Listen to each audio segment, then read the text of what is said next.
À la base, j'étais passionné de poker et puis avec le boom du poker qu'il y a eu il y a quelques années, il y a beaucoup de métiers qui se sont développés en France comme ailleurs, dont celui de croupier.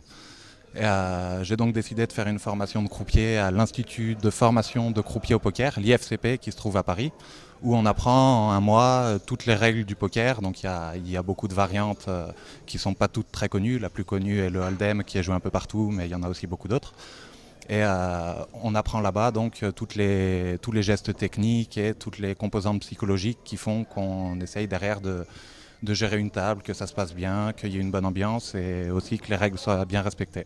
C'est un métier qui me plaît beaucoup parce que ça nous permet d'être dans l'univers du jeu et d'avoir un certain contrôle dessus et de créer toute l'ambiance et faire qu'une table soit animée et se déroule bien pour faire plaisir aux joueurs comme à moi-même. J'ai pas encore participé à de gros événements, là c'est mon premier World Poker Tour et j'en suis très fier.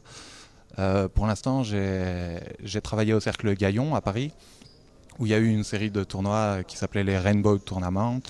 C'était une série de tournois avec des buy-ins quand même assez significatifs.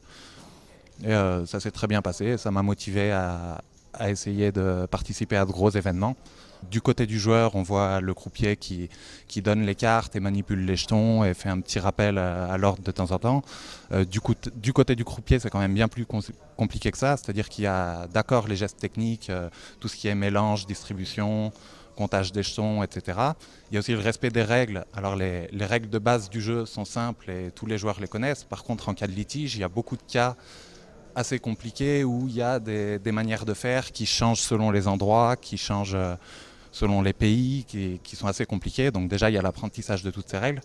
Mais plus que la technique, c'est surtout la composante psychologique qu'il faut réussir à gérer. C'est-à-dire, dans un milieu où il y a beaucoup d'argent et où les joueurs sont tendus, il faut réussir à rester souriant, parler gentiment, essayer de parfois avoir un peu d'humour aussi pour que ça se passe bien et que la table reste dans une bonne ambiance conviviale. C'est ce côté-là que les joueurs ont parfois un peu de mal à cerner parce que c'est pas toujours évident de leur point de vue. Ils sont principalement concentrés sur leurs cartes et leurs jetons et leur propre jeu, leur argent finalement, mais du côté croupier, il y a beaucoup plus que ça et c'est tout un travail.